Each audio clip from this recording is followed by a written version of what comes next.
Before the first emperor unified the kingdoms, the Chinese carved their gods and monsters into stone.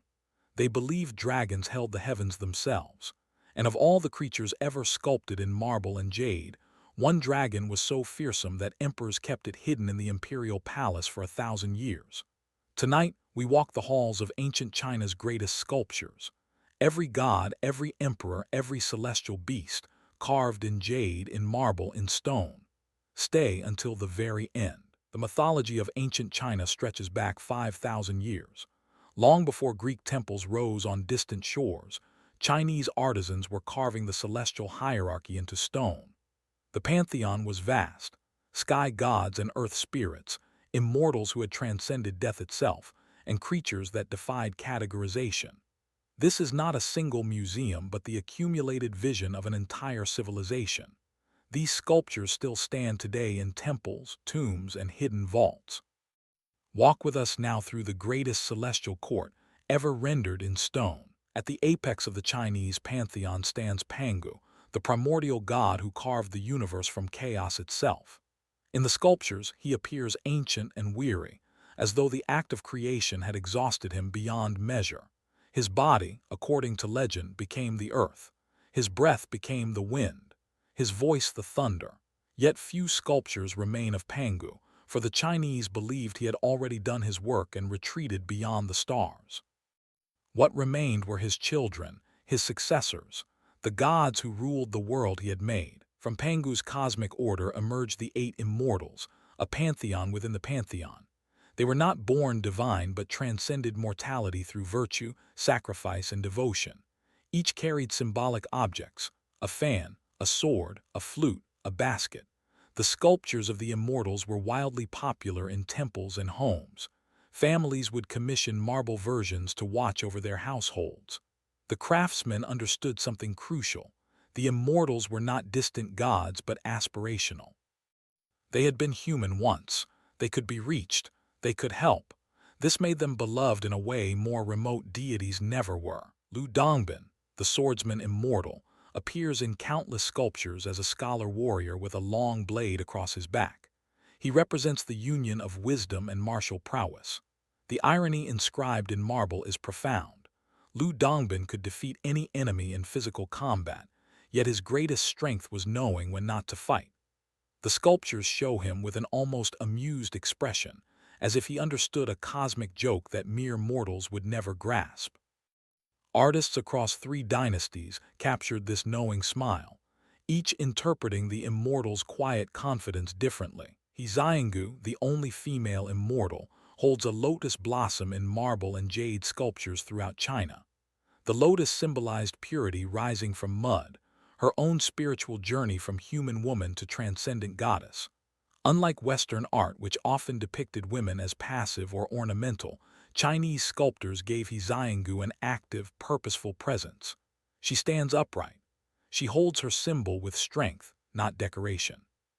Some of the most exquisite sculptures from the Ming dynasty show her with a hint of defiance in her posture, as if to say, "I earned this divinity through my own will." Guojiu, the immortal of power and privilege, carries a jade tablet, the symbol of an emperor's authority. Yet his sculptures reveal a paradox. He wears fine robes, yet his expression is often melancholic. The message carved into marble is troubling. Earthly power, no matter how grand, leaves the soul empty. To achieve immortality, Guojiu had to abandon his titles, his wealth, everything that marked him as supreme. In a single sculpture, artisans conveyed an entire philosophy: that true greatness requires the surrender of all worldly status. The immortals were merely the gateway to China's true pantheon. Above them sat Xiwangmu, the queen mother of the West, perhaps the oldest recorded deity in all of Chinese civilization. She appears in sculptures as a woman of terrible majesty, sometimes with a crown of phoenixes, sometimes with a tiger's mane. The ancients believed she ruled a kingdom of immortals hidden in the western mountains. Access to her realm meant eternal life. Every emperor who commissioned temples believed that sufficient piety might earn them entry.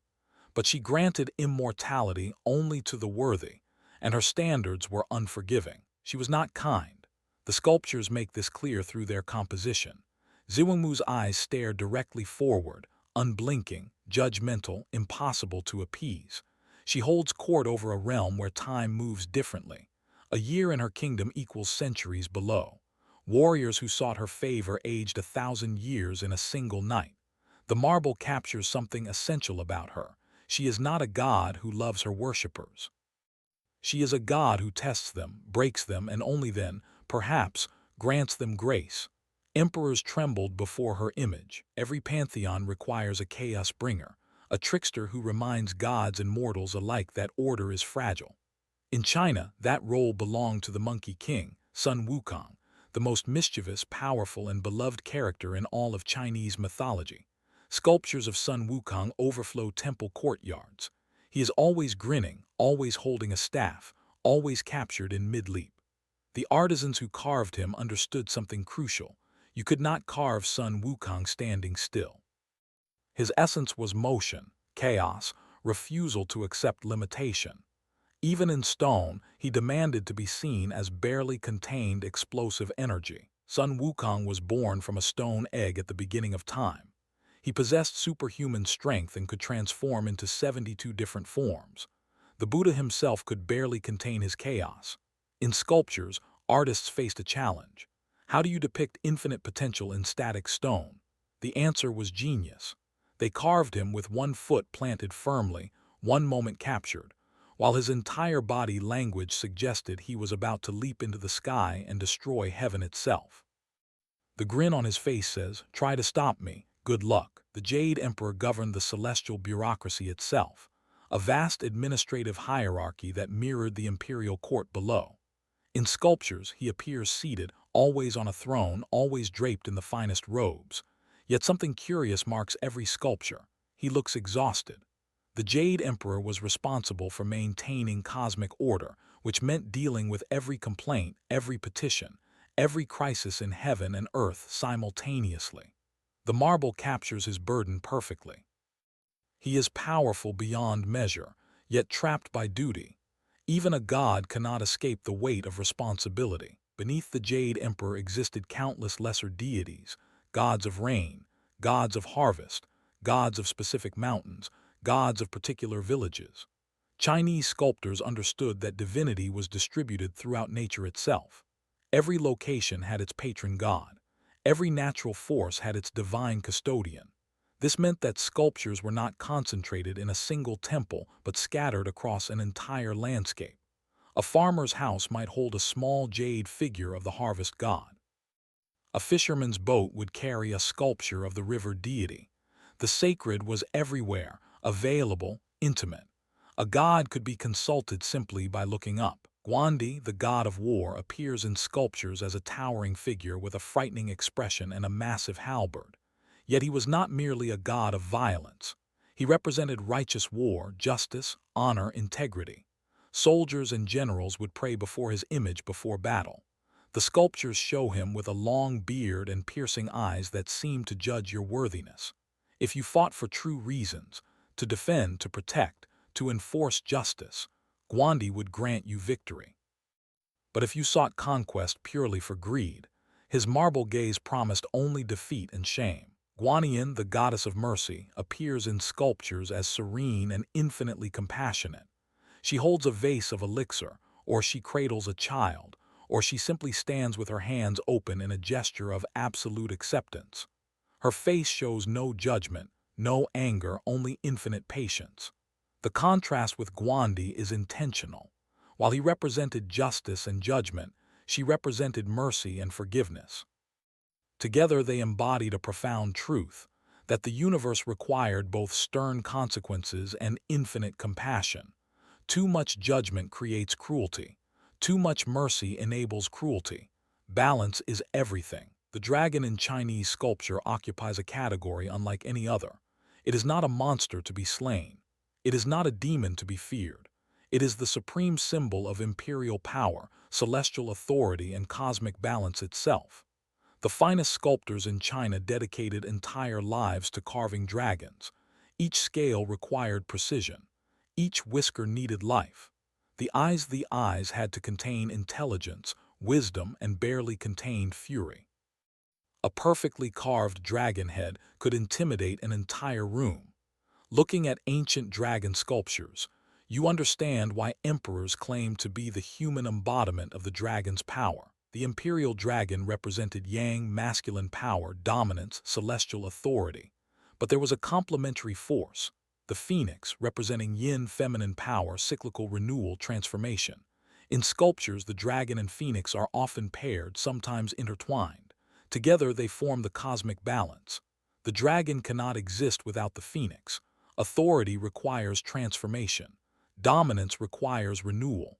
Power without change becomes tyranny. The ancient sculptors understood this on a bone-deep level. They carved what they believed, that the universe operated on balance, on the interplay of opposing but complementary forces. The phoenix sculpture stands as one of the most technically challenging forms in all of Chinese stone carving. A dragon can coil, a dragon can rest, but a phoenix must always suggest flight.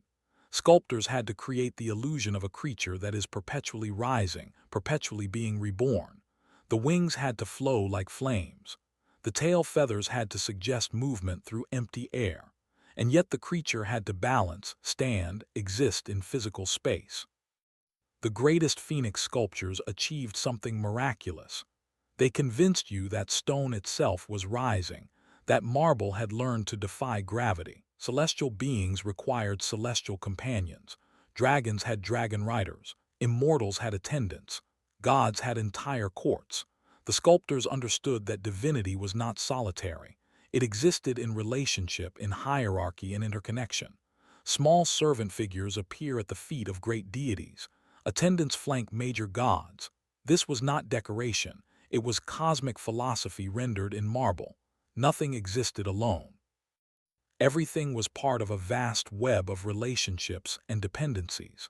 Even the mightiest god required the loyalty of lesser beings. Even the humblest servant connected to the divine through that relationship. But not all sculptural presences were benevolent. The demon guardians, the protective demons, occupied a strange liminal space. They stood at temple entrances with fierce expressions and weapons raised. They were terrifying by design, yet they protected the sacred within. The sculptors captured something psychologically sophisticated. You needed to pass the demon to reach the god. You needed to be tested by chaos to deserve order. The demon was not evil, it was a gatekeeper. It was the trial you had to survive. In their fearsome marble faces, you see both threat and promise. Pass through fear and find sanctuary. The emperors themselves became divine through sculpture. Living emperors commissioned massive marble statues of themselves in divine poses. Dead emperors were remembered through even more elaborate works. Terracotta armies of thousands protected emperors in the afterlife. The first emperor of unified China, Qin Shi Huang, commanded the creation of 8,000 life-sized warrior sculptures to guard his tomb. The message was clear and stunning. An emperor's power transcended death. His authority extended beyond the grave. These sculptures transformed mortal rulers into eternal protectors, cosmic guardians of their own legacy. The Forbidden City itself contained countless sculptures. Dragons spiraled around pillars. Immortals adorned rooflines. Divine creatures perched on every corner, protecting the emperor from invisible threats. The entire palace was a sculpture garden, not for public beauty, but for celestial influence. Every figure had a purpose. Every placement followed cosmic geometry. The emperor walked through a landscape of stone gods and demons, each one reinforcing his claim to divine authority, each one suggesting that he ruled not through mere mortal power, but through cosmic sanction. The buildings themselves became prayers carved in marble and jade. Jade itself possessed spiritual properties in Chinese belief, not mere stone but condensed celestial essence. Emperors wore jade, priests carved jade. The finest sculptures were never marble alone but jade, green, pale white, translucent pale jade that seemed to contain inner light. When light passed through true imperial jade, the ancient sculptors believed the stone was revealing heavenly mysteries. Each piece of jade was unique. Each carried its own character. The carver's role was not to impose a form, but to reveal the divinity the jade had always contained. The sculptor became a priest, releasing the sacred trapped in stone. The finest imperial workshops in Beijing, Suzhou, and Kunming produced works of such extraordinary quality that sculptors trained for decades to approach mastery. A single jade sculpture might require 5 years to complete. The marble pieces took equally long. These were not commercial products, but expressions of cosmic devotion. Every mark of the chisel was deliberate. Every curve served a purpose. When you stand before a masterwork, a jade Guanyin or a marble dragon, you are not looking at an object. You are looking at decades of human focus, sacrifice, and spiritual dedication calcified into form. Yet there was one sculpture that surpassed all others. One figure so terrifying, so powerful, so fundamentally dangerous that emperors themselves feared its presence. The greatest sculptors of China, the ones who had already created masterpieces, who had earned court favor, who had been granted access to the finest materials, would turn this commission down. They understood they were being asked to capture something that should perhaps remain uncaptured. The figure was so fearsome that seeing it was said to break the mind. To sculpt it was to risk your sanity. To view it was to risk damnation. Historians believe only 3 perfect sculptures of this figure were ever completed, and only one survives to the present day. Nuwa, or as she was sometimes called, the Destroyer, was a primordial goddess predating even Pangu. She had created humanity from clay. She had saved the universe itself by repairing a broken heaven, but she had also destroyed. She had unleashed the flood. She had commanded the winds that shattered kingdoms. In sculptures, she appears as a woman with a serpent's lower body, her face beautiful and utterly expressionless. That absence of emotion is what makes her terrifying. She is not angry. She is not merciful. She simply is. She acts on scales mortals cannot comprehend. To look upon her is to realize your insignificance. The sculptures of Nuwa were kept in inner temple chambers that few mortals ever entered. Priests would enter alone to leave offerings and return before dawn. Some believed that seeing Nuwa's face directly would cause blindness. Others claimed that her sculpture could move, that late at night, temple servants heard the sound of stone scraping against stone as she shifted position. Whether metaphor or actual belief, the psychological message was clear. Some sacred forces should not be witnessed casually. Some divinity is dangerous. Some sculptures should remain partially hidden in shadow. Yet she was never evil. That is what the sculptors understood and captured. Nuwa was indifferent. She acted on cosmic necessity. If humanity needed to be destroyed to reset the universe, it would happen. Not from cruelty, but from impersonal duty. The marble Nuwa holds your gaze with an expression that suggests she has already decided your fate, and it was decided billions of years before your birth. She is not threatening you personally. She does not know you exist. That cosmic indifference is more terrifying than any demon's rage. And yet, the same Nuwa who could destroy universes had created humanity from clay. She had repaired heaven itself. She had not simply destroyed the old world, she had remade it. Her sculpture holds both truths simultaneously. She is terrifying and compassionate, capable of annihilation and creation. In a single stone figure, the sculptors captured the paradox that underlies all existence. The same force that builds destroys. The same hand that creates unmakes. To truly understand divinity, you must accept this terrible duality. This is what the greatest sculptures teach us, not comfort but truth. The sculptures of ancient China survive to this day in temples and museums across the world. Each one is a frozen moment in an eternal conversation between mortals and divinity. Dragon and phoenix, emperor and immortal, justice and mercy, creation and destruction. The ancient sculptors carved not just images but cosmic balance itself into stone and jade. Which divine figure speaks to you most? Tell us in the comments below, and subscribe to walk the next hall of gods in stone. Next we enter the temples of Southeast Asia, where Buddhism transformed the entire nature of divine sculpture itself. Welcome back to the Eternal Museum.